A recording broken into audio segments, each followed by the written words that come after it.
Nervous Vet back at you with the Sunday, March 29th NHL standing board update. Got the garage door open. We got some neighbors doing some yard work, so we're just going to roll with it because I like this natural light. But we had 1, 2, 3, 4, 5, 6, 7, 8, 9, 10, 11, 12, 13, 14.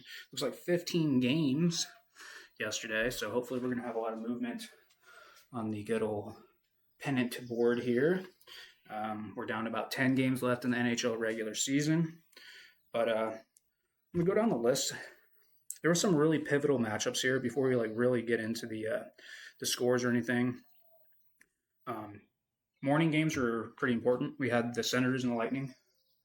A couple teams looking to make the playoffs, or a couple teams currently in the playoff mix, let's put it that way. Ducks and Oilers, those are the top two teams in that horrible Pacific Division.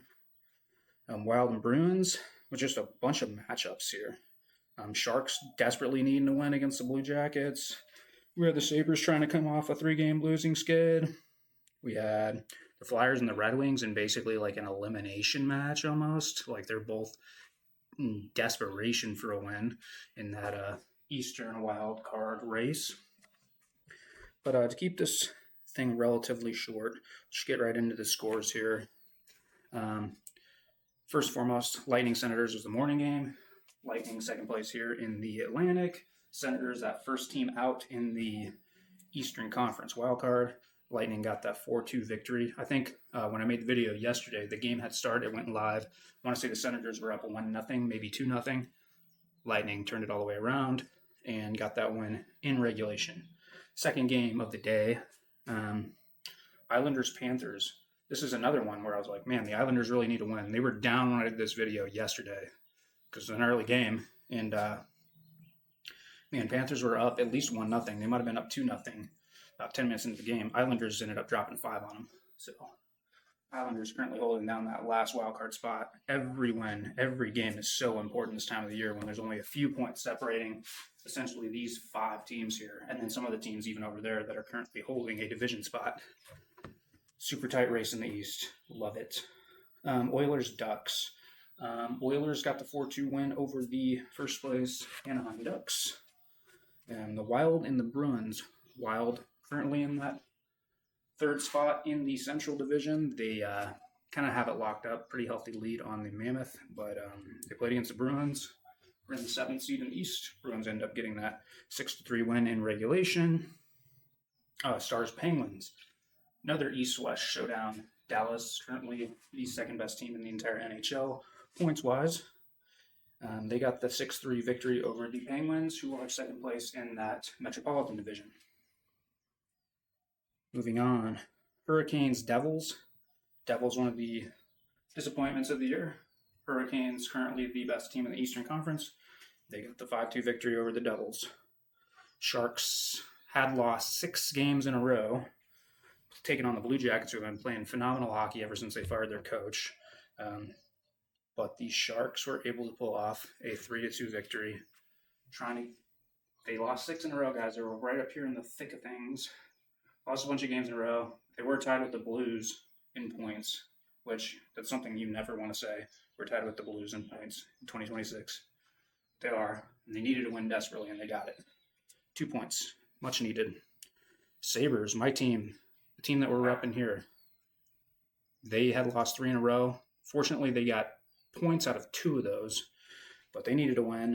It wasn't looking good early against the Kraken. They were down 2-0. 2-0. Ended up clawing back and then ended up winning that one in overtime 3-2. So much needed 2 points for the Sabres. The Blues took on the Maple Leafs. Blues are one of the hottest teams in hockey, guys. Like in their last 10, they definitely won at least 7 out of their last 10. They won another one. They beat the Maple Leafs 5-1. Maple Leafs are horrible. I mean, you love to see it. You really do. This was a big game, too. I didn't mention this before, but the Canadiens took on the Predators, and the Predators are another one of those really hot teams since the Olympic break that they were flirting with this area of the standing board here where the Sharks and Blues kind of are, and they won enough games to finally get themselves in that last wild card spot.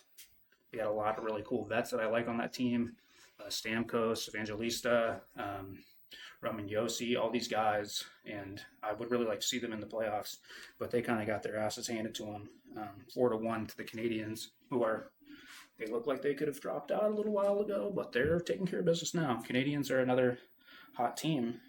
They don't want to go from being on the safe side of the board over here into this mess, this madness that will be the last 10 games of the NHL season.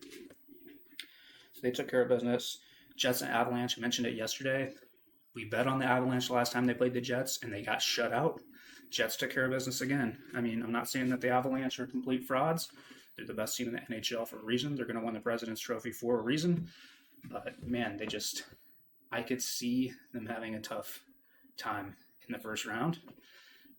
Once they get past the first round and they have to take on a team like the Wild or the Stars, it could get interesting. Really good. But the Jets ended up getting that 4-2 victory over the Avalanche.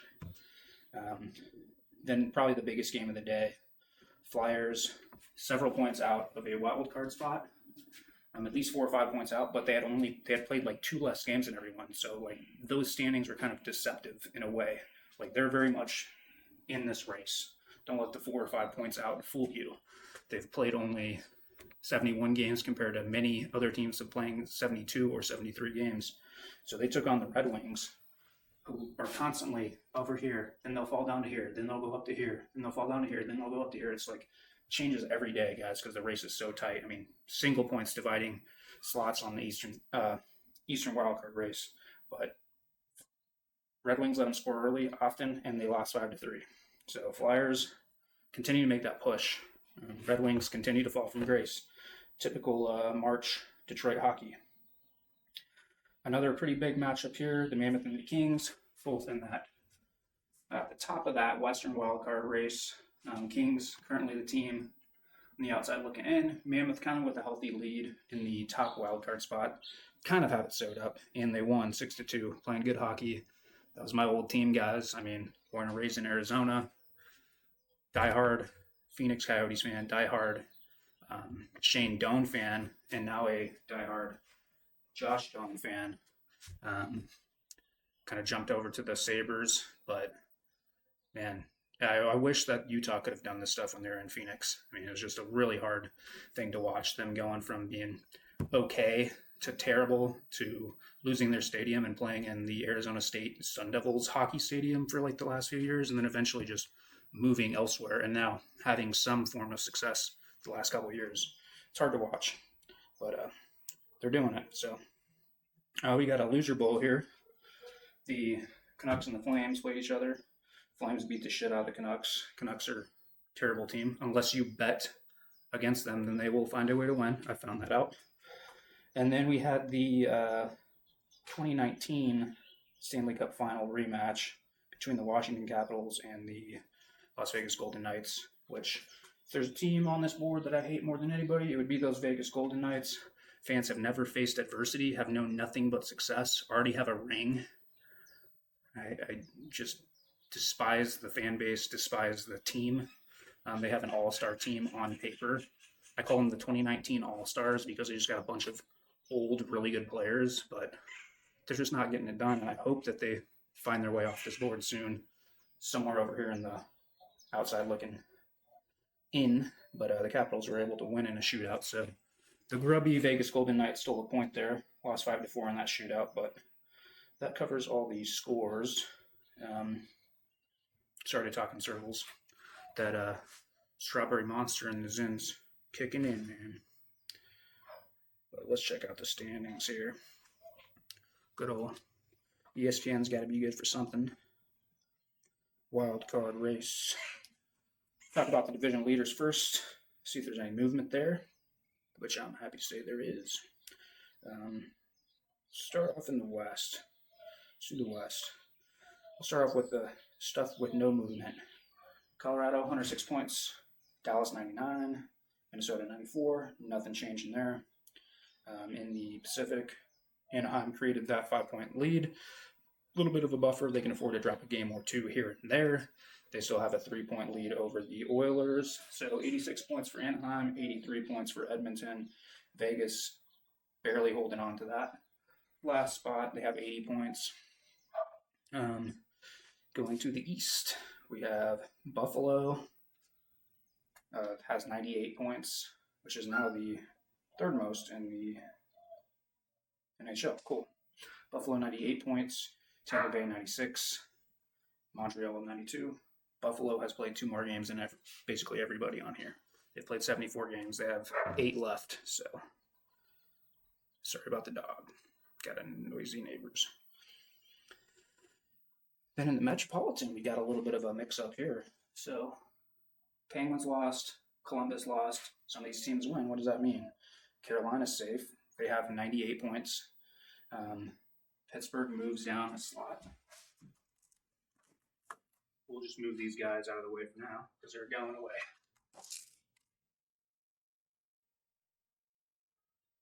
Pittsburgh down to third in the division. The Islanders now moving to the second place spot.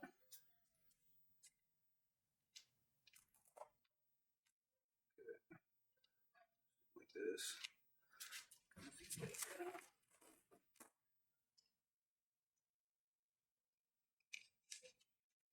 And you see where Columbus fits in this wild card spot. But yeah, we got Carolina healthy, 98 points, 9-point lead over the Islanders, who have 89. Pittsburgh has 88. And we'll move into the wild card. Buffalo has 88. Buffalo has 90 points now. 2 points out of that last spot in the Atlantic. So that's why they're still in the wild card, because it's a divisional thing, as you guys know. Columbus now falls to that final wild card spot.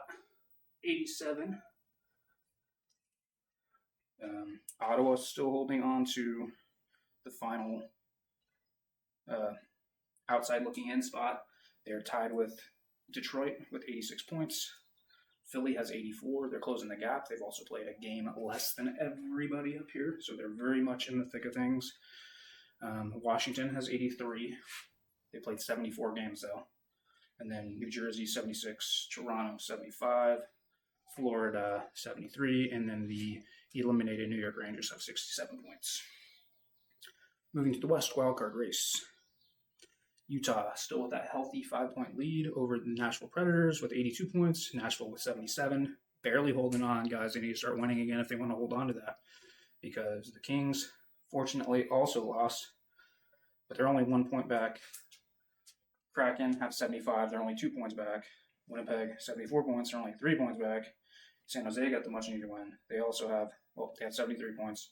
St. Louis, 73 points. So, I mean, there's only 3 points. 4 points separating these 6 teams here. So, both wildcard races heating up. Calgary, 70 points. They're pretty much done. I mean, I've written them off like weeks ago. But, I mean, mathematically, there's still a chance. They're only 7 points back. So, if they can string together 4 or 5 wins in these final games, they can make a push. But I'm not going to count on it. And then Chicago, 67 points. And Vancouver, worst team in hockey. They still have 50 points. When was the last time they won a game? It's been a while. They've lost 5 in a row. Let's talk about the hottest teams in hockey, coldest teams in hockey. Montreal's won 4. Mentioned that they're playing some really good hockey at an optimal time of the year. They've won 4. They're 7-3 in their last 10. Going down the line here, Boston's won a couple in a row. They're 6-2-2 in their last 10. Columbus and Ottawa both dropped their last 2, but they're still 6-3-1 in their last 10. Philly, 7-2-1. As far as going by last 10, they've earned the most points in their last 10 games. 7 wins, 2 losses, 1 overtime loss. So Philly making that late season push. Washington kind of in the same boat, 6-2-2. Coldest teams. See, the coldest team is, there's nothing that jumps out on me as far as being just like ice cold in the last 10. No major losing streaks in the East. Moving to the West, Anaheim and Edmonton both 6-3-1 in their last 10. Edmonton's won 3 in a row. St. Louis has won 4 in a row. They're 7-1-2 in their last 10. So points in 9 out of the last 10. Just really trying to make a push. They're playing the best hockey of the year after they went on the fire sale, traded their captain, traded a bunch of players away. Most likely too little, too late. But I mean, if they can continue, they can definitely start jumping some of these middle of the road teams here. Coldest team by far in all of hockey is the Vancouver Canucks. They lost 5 in a row, as I mentioned. They're 2-7-1 in their last 10. No one's even as close to being that bad. Even San Jose is 3-6-1 in their last 10. So, yeah, that's pretty much it, guys. Let's see what we got as far as games today. Usually when we have these huge weekend days where we have like most of the league playing, the following day isn't very eventful, but it looks like we do have a grip of games here. 6 games total. Panthers will play the Rangers here in just a couple hours. We'll definitely be tuning into that. Got the Preds and the Lightning. Predators need to get a win, and they're going to be playing in Tampa against one of the best teams in the NHL. We'll see if they can get it done, but Tampa Bay is that minus 205 favorite. The Canadiens and the Hurricanes, that is a good matchup there. Number 1 team in the Metropolitan. The Canadiens, one of the hottest teams in the Eastern Conference.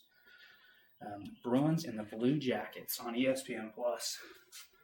This is a big game right here, guys. This is like playoff hockey, is what this is. I mean, is it going to be a first-round matchup? Unlikely. But, I mean, 2 playoff teams in the middle of a very tight wildcard race. Love those games, man. I mean, that's going to be a hard-fought game. Columbus is favored minus 162. For that price, I am, considering maybe throwing the Bruins on a 2 or 3 game parlay here. I really like what the Bruins have done recently. We got the Devils and the Blackhawks. You can miss me with that shit. And then the Stars and the Flyers, man. Flyers have been playing really great. See if they can continue against, as I mentioned in every video, I believe the Stars are probably the number 1 team in the Western Conference. Not on paper, not according to the standings, but the eye test. They're getting Rantanen back. Look out for Dallas. That would be my pick for maybe 2026 Stanley Cup champions at this point. They play really great hockey. They have a really loaded team, and look out for them. Hopefully the Flyers can pull it off. I'm not a big Texas team guy. I don't like the Stars. They're our old rivals. As I mentioned before, I'm a former Coyotes fan. We were in the Pacific Division against them for many, many years. So not a big Dallas Stars fan. It just is what it is. It's a reality. And Dallas is playing really good. Philly's playing really good. This could be a really tight game. So some great matches today. But until next time, might come at you guys with an album review, some kind of rant, some kind of military video later in the day. But until next time, guys, thanks for watching.